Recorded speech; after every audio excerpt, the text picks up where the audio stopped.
আমরা যারা বিড়াল কুকুর পুষে থাকি বা পশুপ্রেমী রয়েছি, আমরাও কিন্তু এক রকমের যোদ্ধা।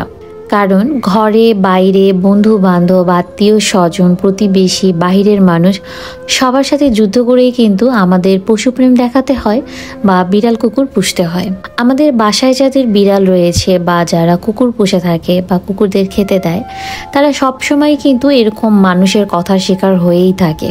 কেন বিড়াল পালছি, কি জন্য বিড়াল পালছি, বিড়াল পোষার কি দরকার, এতগুলো বিড়াল রাখার কি দরকার, বিড়াল কেন খাটের উপরে উঠবে, কেন সোফায় উঠবে, কেন ডাইনিংয়ে উঠবে, কেন বাসায় আছে, কেন বাসা থেকে বের করে দিচ্ছি না।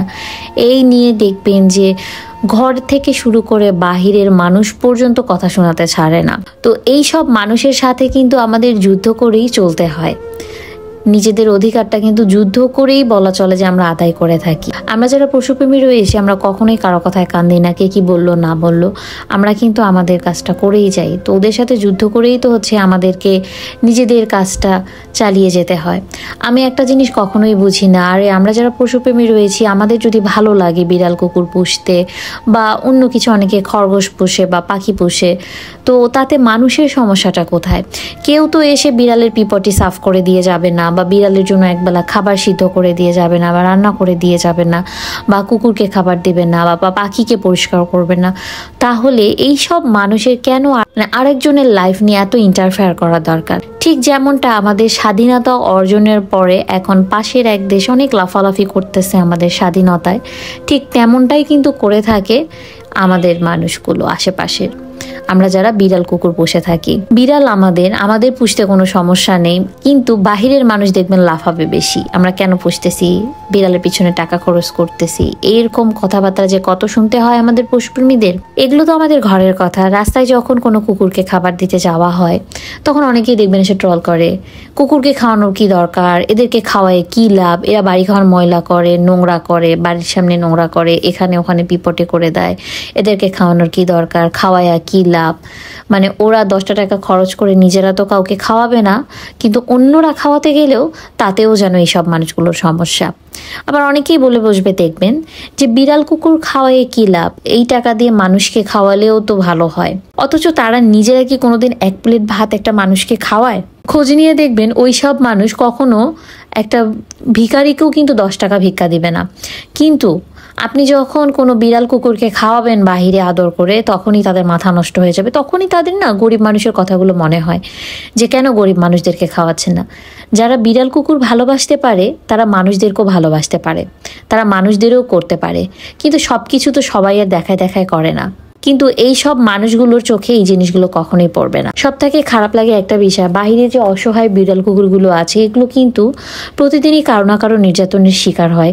কেউ ওদেরকে দেখে ঢিল ছুঁড়ছে, কেউ ওদেরকে মারছে, দোকানের সামনে গিয়ে দাঁড়ায় থাকলে ভাগিয়ে দিচ্ছে, আঘাত করছে, অনেকেই দেখা যায় গরম পানি ঢেলে দেয়, গরম তেল ঢেলে দেয়, এরকম করে নির্যাতনের শিকার হতেই থাকে। আমাদের দেশটা নতুন করে আরো একবার স্বাধীনতা অর্জন করেছে, তাই এই স্বাধীন দেশে কিন্তু এখন দেশটার সংস্কারের কাজ চলছে। এই স্বাধীন দেশে কিন্তু এই পশু পাখিগুলোরও স্বাধীনভাবে বাঁচার অধিকার আছে।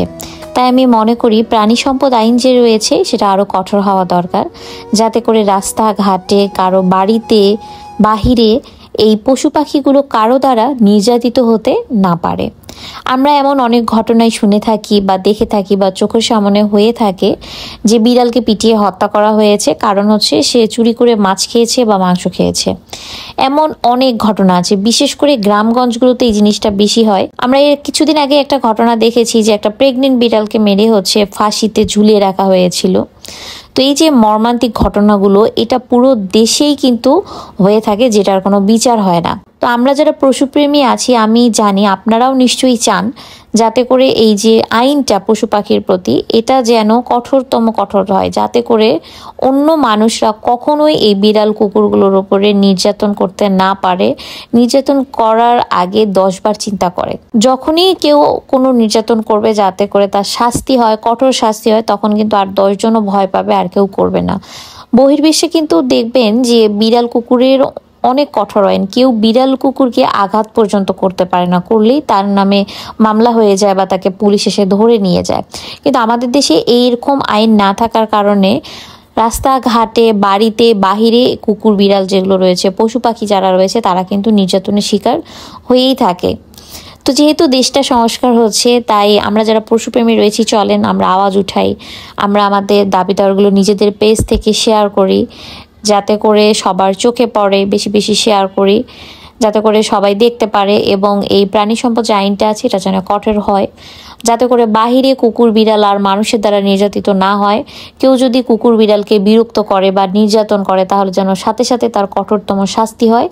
যখনই একজনের কঠোর শাস্তি হবে তখনই আরেকজন কিন্তু ভয় পেয়ে যাবে, এতে করে কিন্তু কুকুর বিড়ালের প্রতি আর নির্যাতন হবে না। কারণ এই স্বাধীন হওয়া দেশটাতে আমাদের যেমন স্বাধীনভাবে বাঁচার অধিকার রয়েছে, ওদেরও বাঁচার অধিকার রয়েছে।